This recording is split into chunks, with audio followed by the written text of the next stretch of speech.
اعوذ باللہ من الشیطان الرجیم بسم اللہ الرحمن الرحیم والضحى واللیل اذا سجا ما ودعك ربك وما قلى وللآخرة خير لك من الأولى ولسوف يعطيك ربك فترضى ألم يجدك يتيما فآوى ووجدك ضالا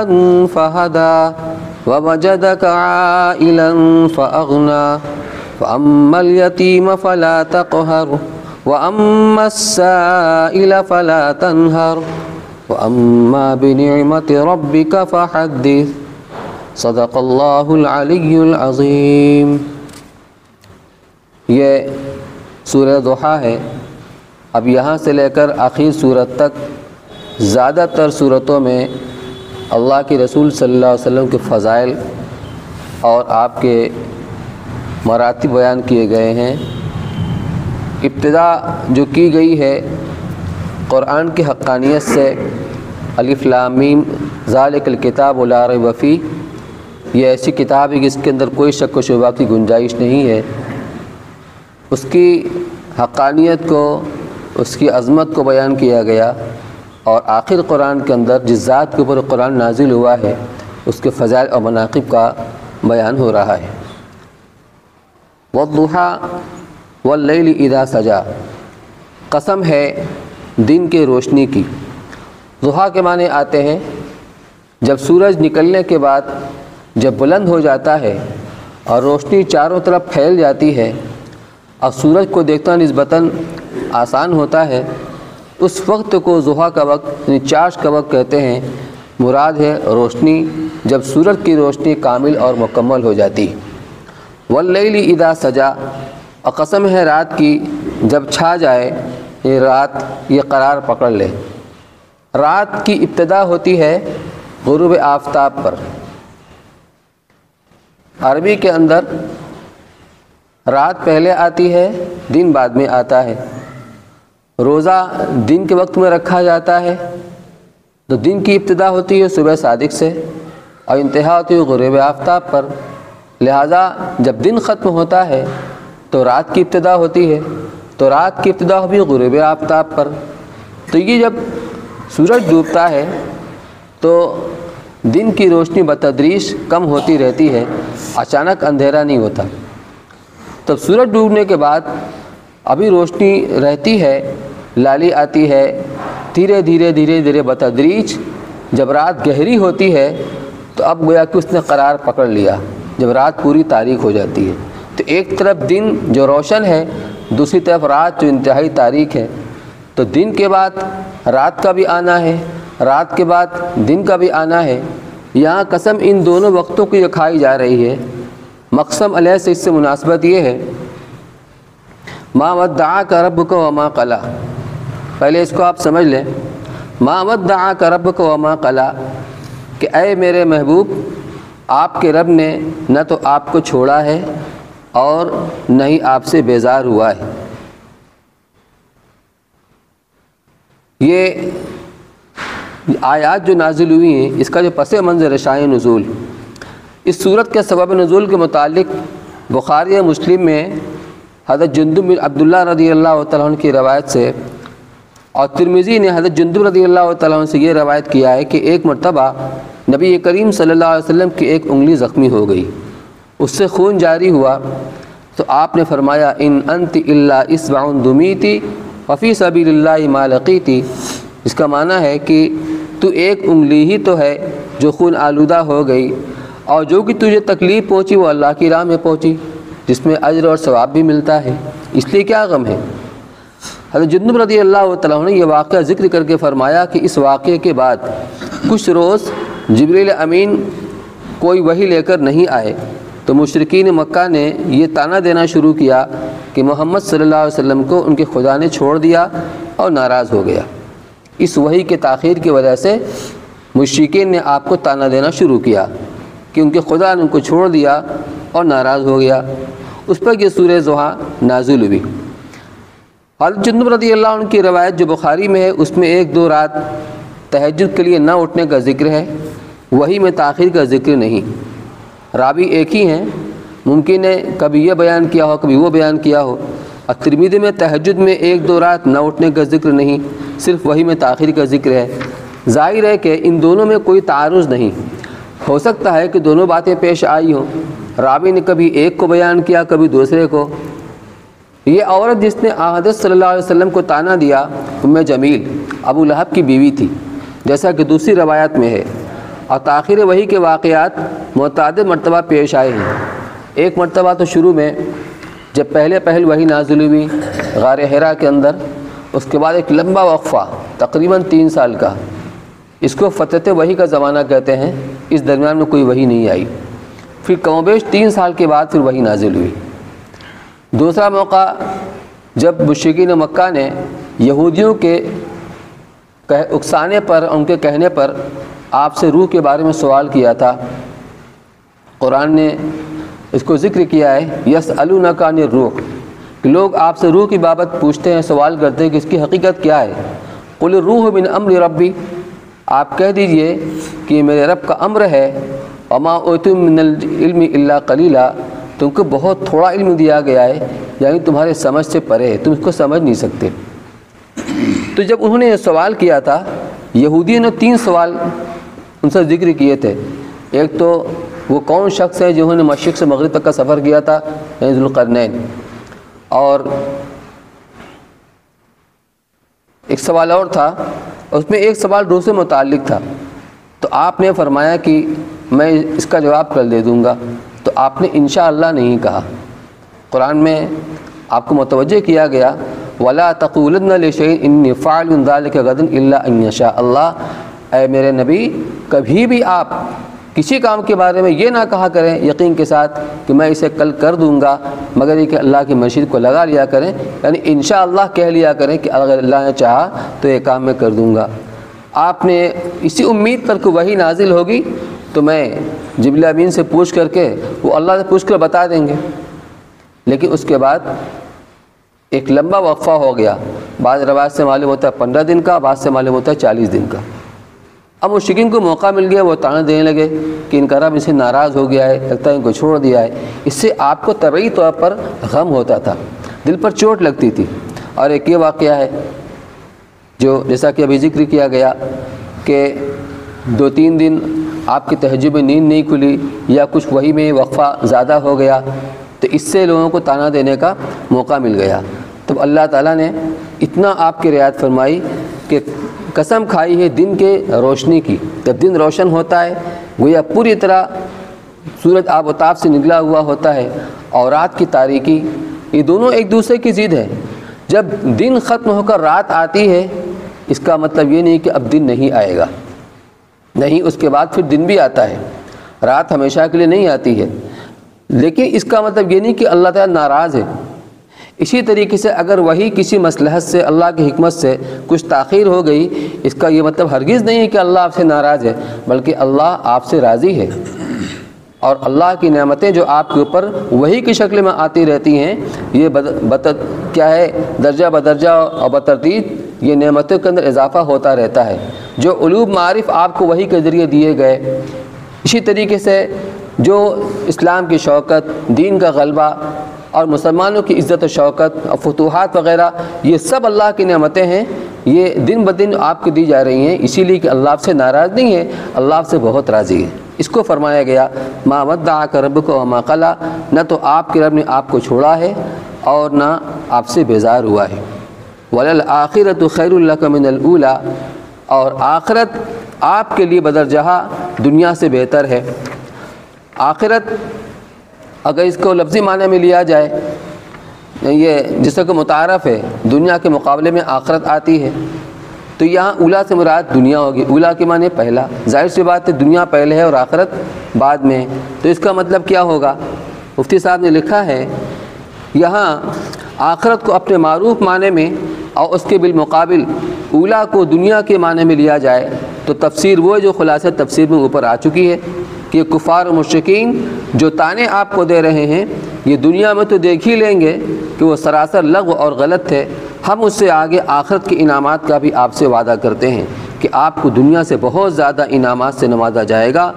اور یہ بھی کچھ بعید نہیں ہے کہ اس جگہ آخرت کو اس کے لفظی معنی میں لیا جائے، یعنی پچھلی حالت، جیسا کہ لفظ اولا کے لفظی معنی پہلی حالت کے ہیں، تو مطلب آیت کا پھر یہ ہوگا کہ آپ پر اللہ تعالیٰ کی انعامات برابر زیادہ ہی ہوتے چلے جائیں گے کہ ہر پہلی حالت سے پچھلی حالت بہتر اور افضل ہوتی چلی جائے گی۔ اس میں علوم و معارف اور قرب الہی کے درجات میں ترقی بھی داخل ہے، اور دنیا کے معاشی مسائل اور عزت و حکومت بھی۔ چنانچہ برابر اسلام کی شوکت میں اضافہ ہوتا رہا، مسلمان بڑھتے رہے، پھر فتوحات کے ذریعے ان کو مال بھی ملا، بہت ساری چیزیں ملی، دین کو غلبہ بھی حاصل ہوا۔ یہ سب حضور اکرم صلی اللہ علیہ وسلم ایک مرتبہ قرآن میں جو نقشہ کھینچا گیا ہے کہ ابراہیم علیہ السلام اللہ تعالیٰ سے عرض کریں گے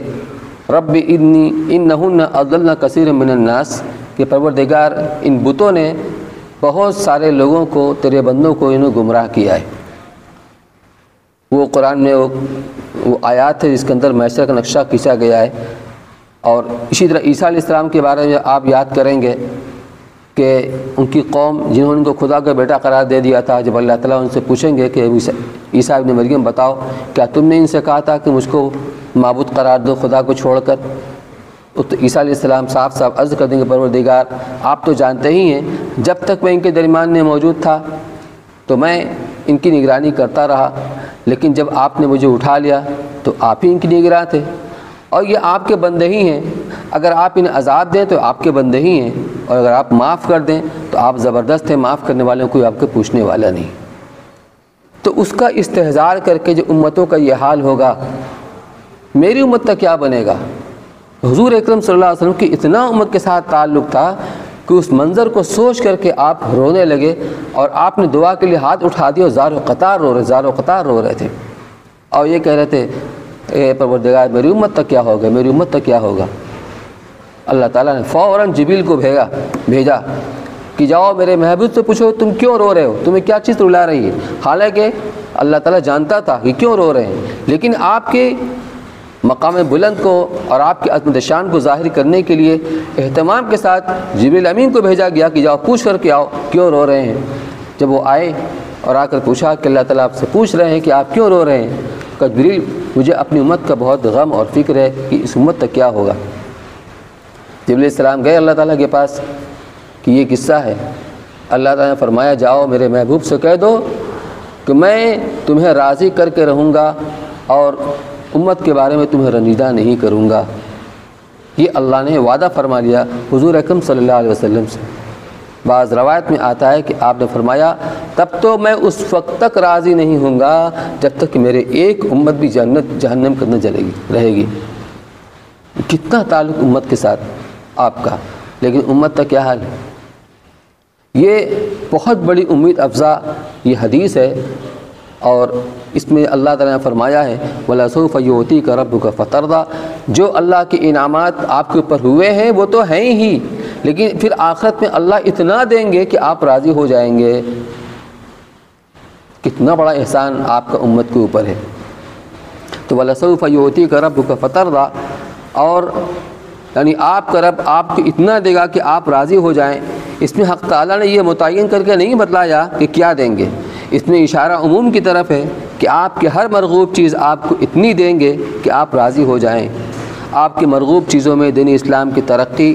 دین اسلام کا عام طور پر دنیا میں پھیلنا، پھر امت کے ہر ضرورت اور خود آپ کا دشمنوں پر غالب آنا، ان کے ملک میں اللہ کا کلمہ بلند کرنا، دین حق پھیلانا، سبھی داخل ہیں۔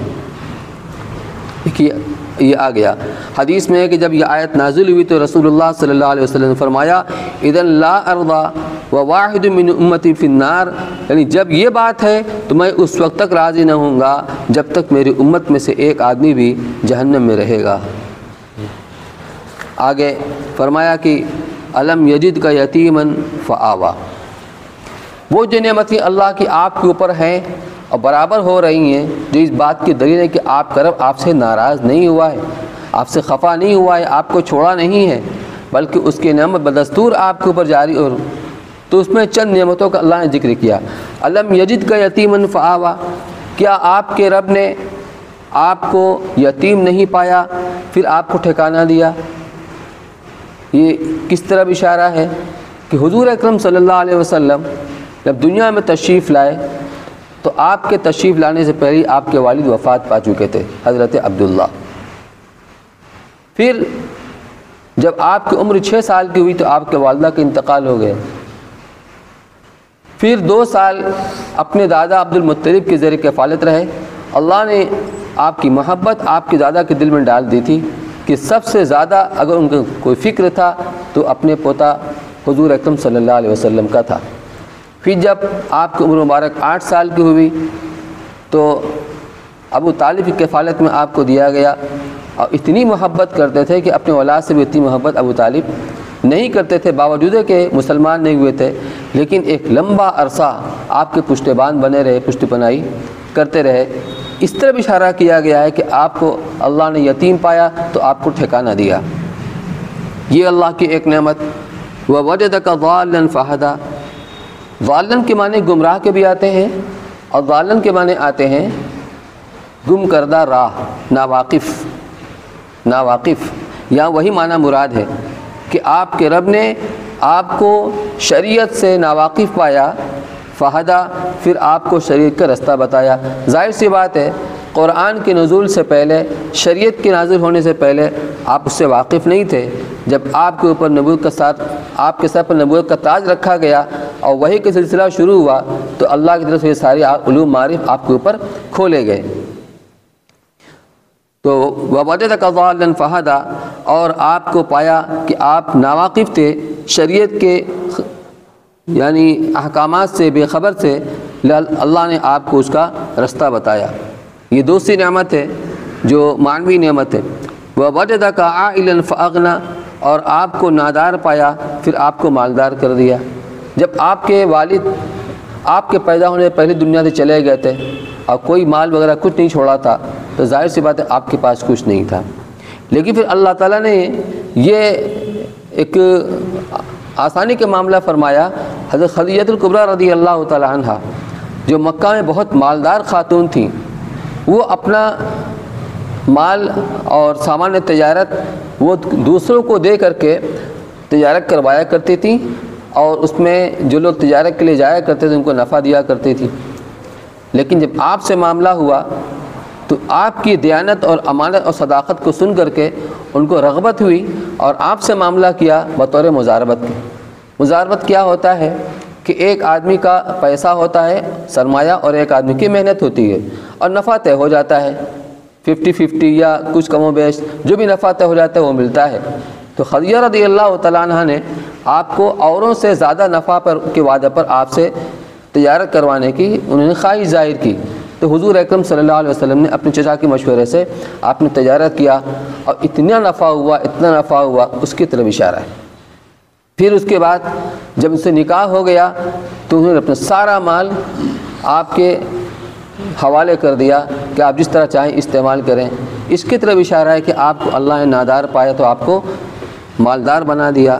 یہ 3 نعمتوں کے طرف اشارہ کیا گیا ہے جو اس بات کی دلیل ہے کہ آپ کا رب آپ سے ناراض نہیں ہوا ہے۔ فَأَمَّا الْيَتِيمَ فَلَا تَقْهَرْ، لہٰذا ان نعمتوں کے شکریہ میں یتیم کو تو آپ جھڑکے نہیں۔ قہر کے معنی آتے ہیں زور زبردستی کر کے کسی کے اوپر قابض ہو جانا، کسی کو دبانا، تو آپ ان نعمتوں کے شکریہ میں کسی یتیم کو جھڑکے نہیں بالکل۔ وَأَمَّا السَّائِلَ فَلَا تَنْهَرْ، اسی وجہ سے رسول اللہ صلی اللہ علیہ وسلم یتیم کے بارے میں خاص طور پر تاکید کیا کرتے تھے کہ بہترین گھر وہ ہے، مسلمانوں کا بہترین گھر وہ ہے جس گھر کے اندر کوئی یتیم موجود ہو اور اس کی نگرانی کی جائے، اس کا خیال رکھا جائے، اور بدترین گھر وہ ہے جس گھر کے اندر کوئی یتیم ہو اور اس کے ساتھ ظلم کیا جائے، اس کی حق تلفی کی جائے۔ وَأَمَّا السَّائِلَ فَلَا تَنْهَرْ، اور جہاں تک سائل کا سوال ہے، کوئی سوال کرنے والا چاہے مادی طور پر کوئی مال کا سوال کر رہا ہو، اپنی ضرورتوں کی وجہ سے کچھ مانگ رہا ہو، یا کوئی علمی سوال کر رہا ہو، کچھ پوچھ رہا ہو، آپ اس کو جھڑکے نہیں۔ وَأَمَّا بِنِعْمَةِ رَبِّكَ فَحَدِّثْ، اور جو بھی آپ کے اوپر آپ کے رب کی نعمتیں ہیں آپ اس کو بیان کیا کیجیے۔ یہ بھی شکر کا ایک طریقہ ہے کہ اللہ کی نعمتوں کو، اس کو تحدیث نعمت کہتے ہیں، اس کا اظہار کرنا۔ چنانچہ اگر کوئی بندہ کسی کے اوپر احسان کرتا ہے تو اس کا بھی شکریہ ادا کرنا اس کا بھی حکم ہے اور یہ بھی ایک شکریہ ایک قسم ہے کہ اس کے احسانات کو لوگوں کے سامنے بیان کیا جائے۔ تو اللہ کی نعمتوں کا آپ اظہار کیجئے، لوگوں کے سامنے بیان کیجئے۔ چنانچہ مشکوٰۃ شریف کے اندر روایت میں آتا ہے کہ ایک مرتبہ حضرات صحابہ کرام آپس میں بیٹھ کر گفتگو کر رہے تھے اور اس کا موضوع انبیاء کرام علیہ السلام کے کمالات اور فضائل تھے۔ تو ایک صحابی نے کہا کہ اللہ تعالیٰ نے ابراہیم علیہ السلام کو اپنا خلیل بنایا، دوسرے نے کہا کہ موسیٰ علیہ السلام کو ہم کلامی کے شرف سے نوازا اللہ تعالیٰ نے، تیسرے نے کہا کہ عیسیٰ علیہ السلام اللہ کے روح سے کلمہ ہے، تو کسی نے کہا کہ آدم علیہ السلام کو اللہ نے صفی بنایا، اپنا برگزیدہ کیا۔ حضور اکرم صلی اللہ علیہ وسلم اپنے حجرے سے باہر تشریف لائے اور آپ کے کانوں میں ان کی باتیں پڑھی، ان کے قریب آئے تو آپ نے کہا کہ میں تمہاری باتیں سن چکا ہوں، تو سنو، ابراہیم علیہ السلام اللہ ایک خلیل ہیں، اس میں کوئی دو رائے نہیں، وہ ایسے ہی واقع اللہ کے خلیل ہیں، اور موسیٰ علیہ السلام اللہ کے کلیم ہیں جن سے اللہ نے ہم کلامی کے شرف انہیں عطا فرمایا، اس میں بھی کوئی شک شبہ نہیں، وہ بے شک ایسے ہی ہیں، اور عیسیٰ علیہ السلام اللہ کی روح ان سے کلمہ ہے، یعنی اللہ تعالیٰ کے حکم سے جبریل علیہ السلام نے جب ان کی ماں کے پھونکا تو اس پھونک کے اثر سے وہ ان کا حمل ٹھہر گیا، اس لیے ان کو روح اللہ کہا گیا۔ اور کلمہ کا مطلب اللہ ایک کلمہ کن سے پیدا ہوئے ہیں، عام جو انسانوں کی تخلیق ہوتی ہے اس سے ہٹ کر کے اللہ ایک کلمہ کن سے پیدا ہوئے ہیں، تو اللہ کے روح سے کلمہ ہے، اس میں کوئی شک نہیں ہے۔ اور آدم علیہ السلام اللہ کے صفی ہیں، اللہ نے ان کو برگزیدہ کیا، اس میں کوئی شک نہیں، وہ بھی ایسے ہی ہیں۔ سنو، میں اللہ کا حبیب ہوں، میں اللہ کا حبیب ہوں۔ حبیب کا مقام مرتبہ خلیل سے اونچا ہوتا ہے۔ حبیب اسے کہتے ہیں جو محب بھی ہو اور محبوب بھی ہو، خود بھی اللہ سے محبت کرتا ہو اور اللہ بھی اس سے محبت کرتے ہو، اللہ کا محبوب بھی ہو اور وہ خود محب بھی ہو، تو یہ درجہ سب سے اوپر ہوا کرتا ہے۔ پھر آپ نے کچھ اور باتیں ارشاد فرمائیں کہ قیامت کے دن لوائے حمد میرے ہاتھ میں ہوگا۔ لوائے حمد وہ ایک مقام ہوتا ہے کہ جب سارے اولین اور آخرین حشر کے میدان کے اندر پریشان حال ہوں گے، سورج سر کے قریب ہوگا اور پسینے میں لوگ حیران پریشان اور ایک زمانے سے کھڑے رہیں گے اور کوئی حساب کتاب ابھی شروع نہیں ہوا ہوگا، تو اسی میں سے کچھ لوگ ایک ڈیلیگیشن وفد بنا کر کے اور آپس میں کہیں گے کہ انبیاء کرام علیہ السلام اللہ کی بہت برگزیدہ ہستیاں ہیں، کیوں نہ ان کے پاس چلا جائے، ان سے کہا جائے کہ آپ ہماری سفارش کر دیجئے کہ کم سے کم حساب کتاب تو شروع ہو جائے، ہمارا جو بھی انجام ہو، کہ یہاں کی مصیبت سے تو ہم بچیں۔ وہ آدم علیہ السلام کے پاس جائیں گے، وہ معذرت کر دیں گے کہ جنت کے اندر مجھ سے غلطی ہو گئی تھی، آج مجھے اسی کا خوف کھائے ہوئے ہے کہ اللہ تعالیٰ مجھ سے سوال کر دیں گے تو میں کیا جواب دوں گا، لہذا کسی اور کے پاس جاؤ، یہ میرا کام نہیں، میں اس کا اہل نہیں ہوں، جاؤ ایسا کرو نوح علیہ السلام کے پاس چلے جاؤ۔ وہ نوح علیہ السلام کے پاس آئیں گے، ان سے کہیں گے کہ ہم جس حال میں آپ دیکھ رہے ہیں، آپ اللہ سے ہماری سفارش فرما دیجئے کہ ہمارا حساب کتاب شروع ہو جائے، چاہے ہمارا انجام جو بھی ہو۔ وہ کہیں گے میں نے اللہ سے ناحق اپنے بیٹے کے بارے میں سوال کر لیا تھا، جب وہ طوفان آیا تھا اور اس میں سارے لوگ غرق ہو گئے تھے، نوح علیہ السلام کا بیٹا کنعان وہ ایک پہاڑ کے اوپر تھا، تو نوح علیہ السلام نے کہا بیٹا تم کشتی کے اوپر آ جاؤ۔ اس نے کہا کہ میں پہاڑ کی چوٹی کے سہارا لے لوں گا، کشتی پر نہیں آؤں گا، کہ آج وہی بچ سکتا ہے جو کشتی کے اندر آ جائے، ورنہ کوئی نہیں بچ سکتا۔ پھر اللہ نے دعا کی کہ اللہ یہ میرا بیٹا ربی ان ابنی من اہلی، میرا اہل ہے، میرے گھر والوں میں سے ہے، اور آپ کا وعدہ ہے کہ میں تمہارے اہل کو بچا لوں گا۔ تو اللہ کی طرف سے جواب آیا یا نوح انہ لیس من اہلک انہ عمل غیر صالح، یہ تمہارے اہل میں سے نہیں ہے کیونکہ یہ مسلمان نہیں، یہ ایمان نہیں لایا، اس لیے تمہارے اہل میں سے نہیں ہے، اور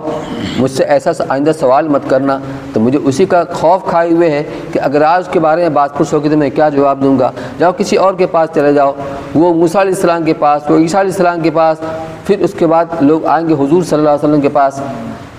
آپ اٹھیں گے اور اس مقام پر جا کر کے اللہ کے حضور میں سجدہ ریز ہو جائیں گے،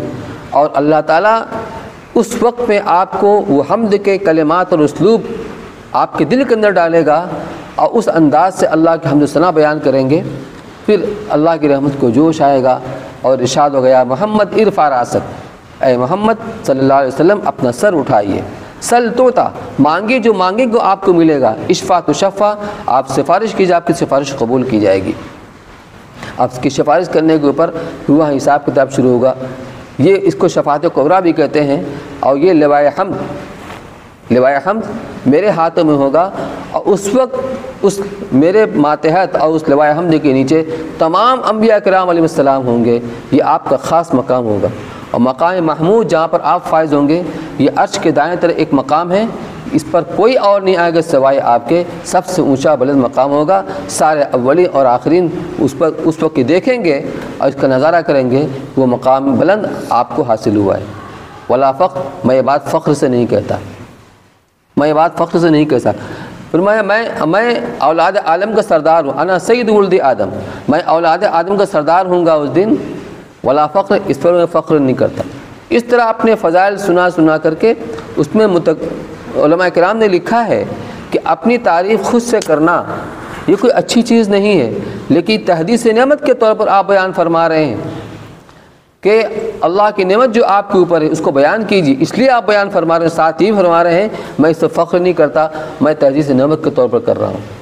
یا ہے کہ جو کچھ اللہ کی طرف سے آپ کو بتایا گیا ہے، جو پیغام آپ کے پاس آیا ہے، اس کو جو کتو مخلوق لوگوں کے پاس پہنچا دیجئے، امت کے پاس پہنچا دیجئے، یہ آپ کی ذمہ داری تھی۔ جو اللہ کی طرف سے آپ کو بتایا گیا تھا، یہ بتانا بھی آپ کی ذمہ داری تھی تحدیث نعمت کے طور پر۔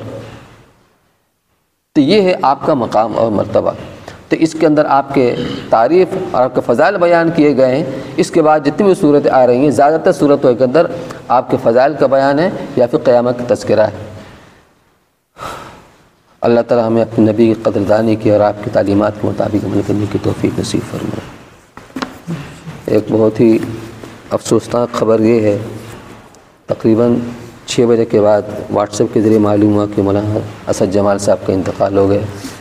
دعا فرمائیں اللہ تعالیٰ ان کی مغفرت فرمائے۔ اللہم صلی علی سیدنا و شفیعنا نبینا مولانا محمد مبارک وسلم۔ اللہم انت السلام و منک السلام و علیک السلام، تبارک ربنا وتعالیت یا ذا الجلال والاکرام۔ ربنا ظلمنا انفسنا وإن لم تغفر لنا وترحمنا لنكونن من الخاسرین۔ سبحان اللہ بحمدہ، سبحانک اللہ وبحمدک، نشہد ان لا الہ الا انت، نستغفرک ونتوب الیک۔ الہ العالمین تیرا شکر ہے، کرم ہے، احسان ہے۔ اے اللہ تو نے ہمیں مسلمان ماں باپ کے گھروں کے اندر پیدا فرما کر ہم سب کو ایمان والا بنایا ہے۔ اے اللہ تیرا احسان ہے، تیرا کرم ہے۔ اے اللہ تو نے ہمیں مسلمان بنا کر ہمیں ٹوٹے پھوٹے طریقے پر صحیح عملوں والا بنایا ہے۔ اے اللہ اس پر بھی تیرا احسان ہے، تیرا شکر ہے۔ اے اللہ جہاں تو نے اتنا کرم فرمایا ہے، ہمیں اپنے نبی کے سچا امتی بنا دے، آپ کی سنتوں کے مطابق زندگی گزارنے کی توفیق نصیب فرما، آپ کی تعلیمات کے مطابق زندگی گزارنے کی توفیق نصیب فرما، آپ کے ہدایت کے مطابق ہمیں عمل کرنے کی توفیق نصیب فرما، دین اور اس کے احکامات ہماری گاہوں کے مرغوب بنا دے اور اس کے لیے کوشش کرنے والا بنا دے۔ اے اللہ اپنی نافرمانی سے، گناہوں سے، معاصیت سے ہماری پوری حفاظت فرما۔ اے اللہ یقین موت پر حق ہے، ہر ایک کو آنی ہے، ہر ایک کو موت کے آنے سے پہلے موت کی سچی پہ تیاری کرنے کی توفیق نصیب فرما۔ ہم سب کا اپنے اپنے اوقات کے لیے خاتمہ نصیب فرما۔ اے اللہ مولانا اسد جمال صاحب کو بال مغفرت فرما۔ اے اللہ ان کی قبر کو کشادہ فرما، ان کی قبر گڑھے کو جنت کا باغ بنا، ان کی کوتاہیوں سے درگزر فرما، ان کے سیئات کو حسنات میں بدل فرما، اور جو بھی ان کی خدمات ہیں ان کو بے انتہا قبول فرما، ان کی مغفرت کا ذریعہ فرما۔ وصلی اللہ تعالی علی خیر خلقہ سیدنا محمد وعلی آلہ وصحبہ اجمعین برحمتک یا